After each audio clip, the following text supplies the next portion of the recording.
Otra salud es posible y la estamos haciendo. Desde abajo, diversa, feminista, accesible, autogestiva, integral, colectiva, comunitaria, popular, intercultural. Al cuidado de los cuerpos territorios, descolonizada, dinámica. Hola a todas, todos, todes. Bienvenidos a la columna radial de la campaña Otra Salud es Posible y la estamos haciendo. En la campaña Otra Salud buscamos articularnos diferentes organizaciones y espacios para socializar y nutrir mutuamente nuestras miradas y nuestras prácticas sobre salud, esas que no te muestran en los medios hegemónicos. En la columna de hoy, entrevistamos a dos investigadores del CONICET con perspectiva crítica.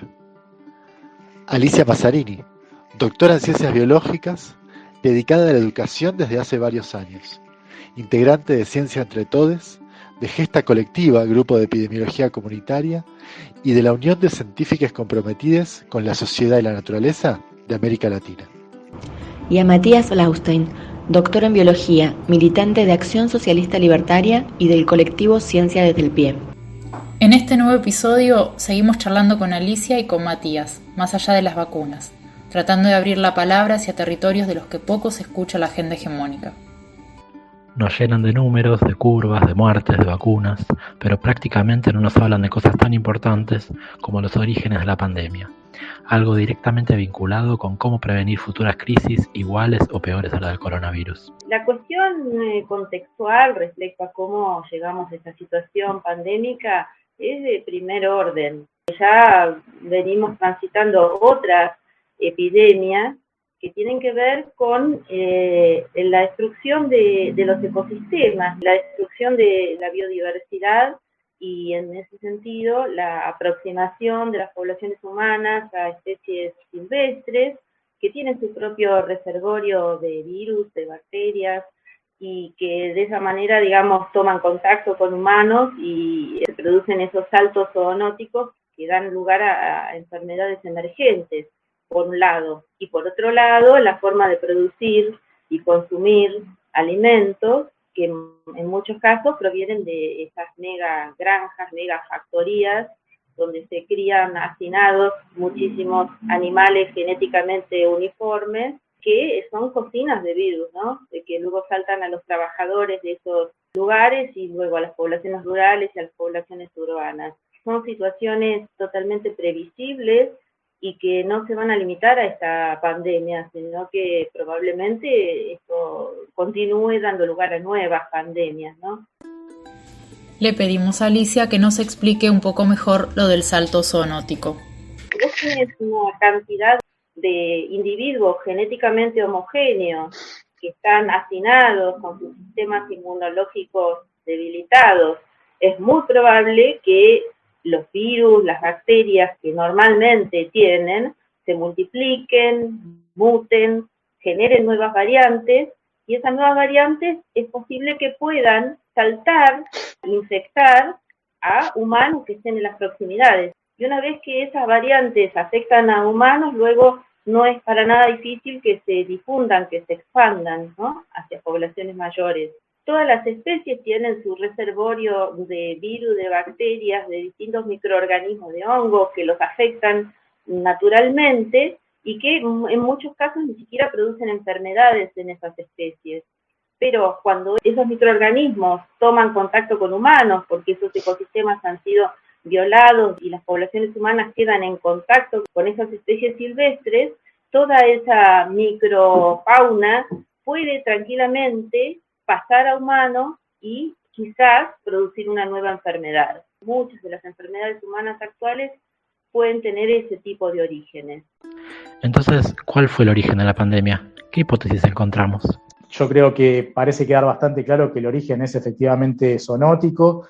Si bien existen al día de hoy todavía partidarias de un posible escape de un laboratorio, o incluso quienes plantean tesis de batallas geopolíticas en donde una potencia instala en otra potencia, pero en los tres casos estamos hablando, digamos, de un origen vinculado con el ser humano, un origen antrópico y sobre todo de un origen vinculado con este modelo de producción capitalista.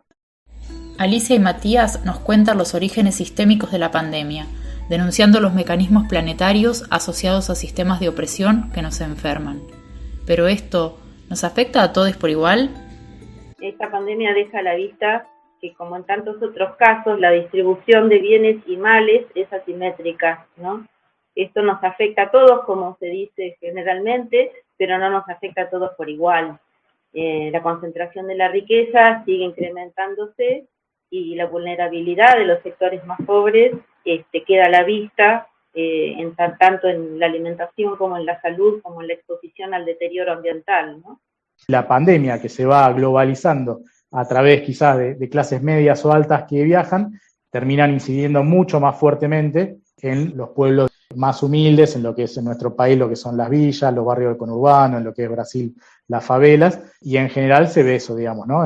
Proteger la ganancia a costa de la vida y de la salud de las y los trabajadores y del pueblo más pobre, digamos, ¿no?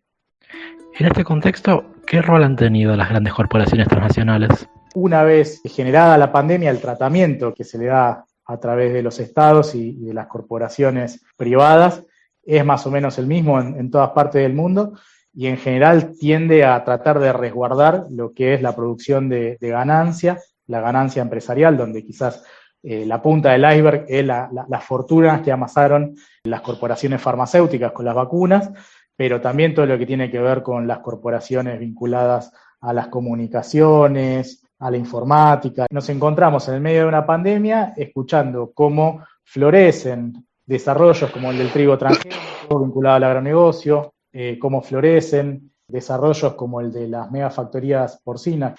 Estas corporaciones, sea vinculadas al negocio ganadero, al agronegocio, al negocio forestal, muchas veces comparten responsables con quienes dirigen después las corporaciones farmacéuticas, que son las que nos van a vender las soluciones, digo soluciones entre comillas, a los problemas que las propias corporaciones nos crean, ¿no? Entonces, unas corporaciones privadas nos generan las enfermedades, las contaminaciones, las muertes, y otras después nos venden a precios carísimos los parches frente a estas epidemias y pandemias. Matías y Alicia trabajan en el sistema científico, por lo que pueden orientar su mirada a evaluar ese sistema. Por un lado, respecto a las relaciones entre la ciencia y esas grandes corporaciones. Nosotros venimos, junto con algunos y algunas colegas, de publicar justamente un trabajo de investigación en el cual analizamos la agenda de investigación en biomedicina y salud, y efectivamente el tratamiento a los temas vinculados con salud y con biomedicina tienen que ver no justamente con entender cuáles fueron las causas sociales o ambientales de cada enfermedad, sino con, una vez aparecida esa enfermedad, qué fármaco aplico o cómo la trato, ¿no? Que es un poco lo que se ve en esta pandemia. No preguntarse acerca de cuáles fueron los causales ambientales y sociales, sino en todo caso ver cuántos muertos hay y qué vacunas o qué tratamientos aplico. Pero la ciencia, la biomedicina, buscan posicionarse a nivel social como saberes y tareas naturalmente buenas. Y de hecho, muchos científicos y médicos están convencidos de estar actuando en pos del bienestar social. ¿Cómo es que sea ese sistema científico que podríamos llamar hegemónico?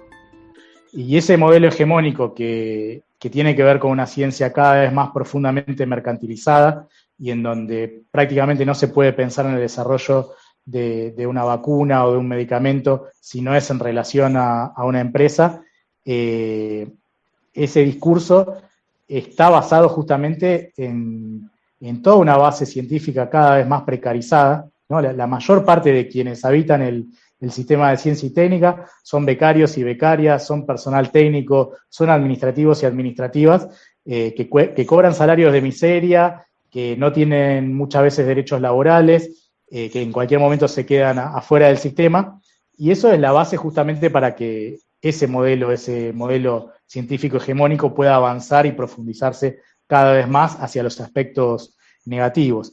Dentro de lo bueno, yo he visto mucha gente que se ha pasado días y días, horas y horas trabajando incansablemente, incluso sábados y domingos, para tratar de desarrollar cosas que sirvieran para que la gente no se enferme y para que la gente no se muera. Eso es importante también, y hay que decirlo, y a la vez se ha encontrado con un Estado, yo diría, en este caso no ausente, sino más bien presente, que siempre ha preferido lo privado por sobre lo público, le ha puesto la plata a Hugo Sigman, no solamente para el desarrollo de la vacuna de Oxford AstraZeneca, sino también en el caso de Immunova para el desarrollo del suero equino, del cual se habló muchísimo, y hoy por hoy nadie se acuerda. O sea, estamos hablando de millones de dólares que fueron a parar a los bolsillos de Hugo Sigman, como también fueron a parar en su momento con la gripe A hace varios años.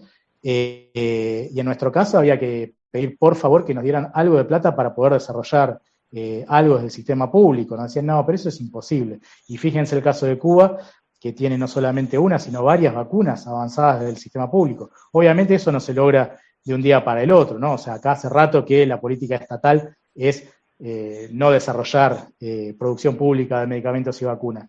No se va a desarrollar de un día para el otro, pero lo que se está haciendo es muy insuficiente y se podría pensar en poder hacerlo de acá a algunos años. Empresas, estados, salud, ciencia, alguna de las partes del complejo entramado del poder en pandemia.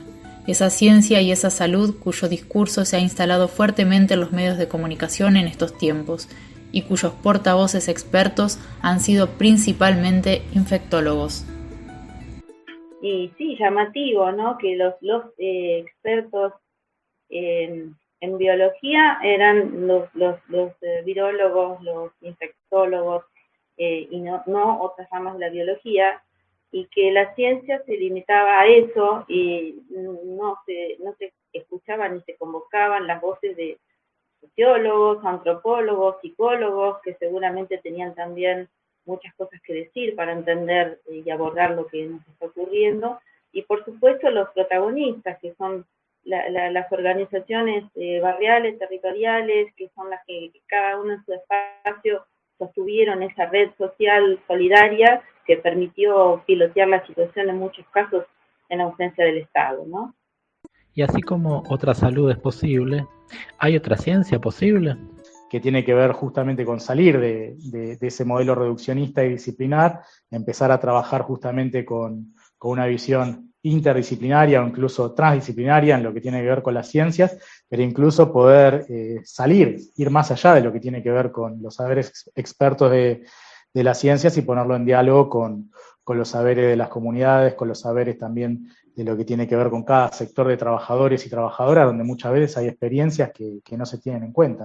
Por el lado de la producción pública, me parece que es uno de los lugares más importantes para apuntalar y para cambiar un modelo cada vez más mercantilizado, y incluso mucho más importante que eso, dar el debate y la discusión como para que se cambie la matriz productiva, que justamente tiene que ver con cuáles son los causantes de este tipo de epidemias, en el caso de las epidemias, pero todo este año y medio de pandemias, aparte de hablar de los virus, hemos hablado de sequías, hemos hablado de incendios, hemos hablado de inundaciones, hemos hablado de cambio climático. Todo eso está asociado con un modelo también respaldado por este modelo científico hegemónico y por el extractivismo asociado al mismo, que si no revemos eso, la discusión sobre si vacuna sí o no va a ser un poroto comparado con los problemas que vamos a tener. Este tipo de crisis de coyuntura es una oportunidad para hacer un cambio. Sin embargo, no parece estar ocurriendo eso, ¿no? Entonces, más allá de la buena voluntad de muchos compañeros, el sistema nos está ayudando a focalizar la ciencia en la resolución de problemáticas sociales relevantes. Y ahí nos falta también la interdisciplina. El sistema no favorece la interdisciplina, más bien la dificulta, y para cualquier abordaje científico de una problemática compleja, social, hace falta diálogo de disciplinas y diálogo con las comunidades también. Y eso realmente la política hegemónica no lo está favoreciendo. Pero sí creo que hay inquietudes en muchos compañeros y en muchos grupos nuevos que tienen otro tipo de inspiración y que están haciendo camino, y yo apuesto a que eso va a prosperar, porque la realidad nos está mostrando que si no hacemos un cambio de rumbo, estamos realmente con un futuro muy oscuro, incierto y comprometido. Creo que la ciencia, esa ciencia digna, esa ciencia de cara a la sociedad, puede dar una mano en un cambio. Con Alicia y Matías pasamos de las vacunas, algo así como la punta de un iceberg, a las causas de la pandemia, enraizadas en un sistema de acumulación por despojo, de destrucción de la tierra y de nuestros cuerpos a cambio de ganancias para unas pocas empresas. Escuchándoles podemos pensar en qué otras agendas necesitamos. Nos llevaron a mirar críticamente las vacunas, la ciencia y nos trajeron de vuelta a los territorios. ¿Qué saberes necesitamos para sobrevivir dignamente a esta crisis sanitaria y para prevenir la siguiente? ¿Cómo profundizar la colaboración de las diferentes disciplinas con las organizaciones y las comunidades, produciendo juntos conocimiento y estrategias de transformación?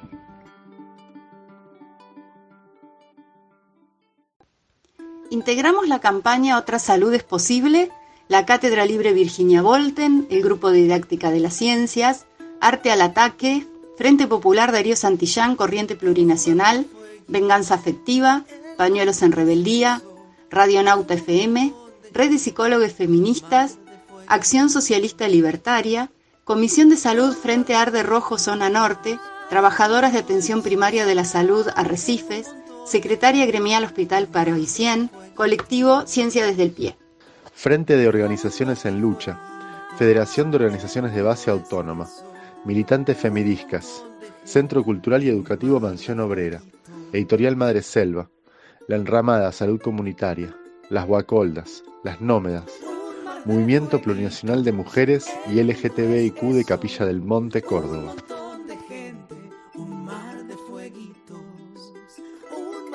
Encontrarnos en las redes. En Instagram, Otra Salud es Posible. Facebook y canal de YouTube, campaña Otra Salud es Posible. O podés escribirnos al correo electrónico otrasaludesposible@gmail.com. Otra salud es posible y la estamos haciendo. Desde abajo, diversa, feminista, accesible, autogestiva, integral, colectiva, comunitaria, popular, intercultural. Al cuidado de los cuerpos territorios, descolonizada, dinámica.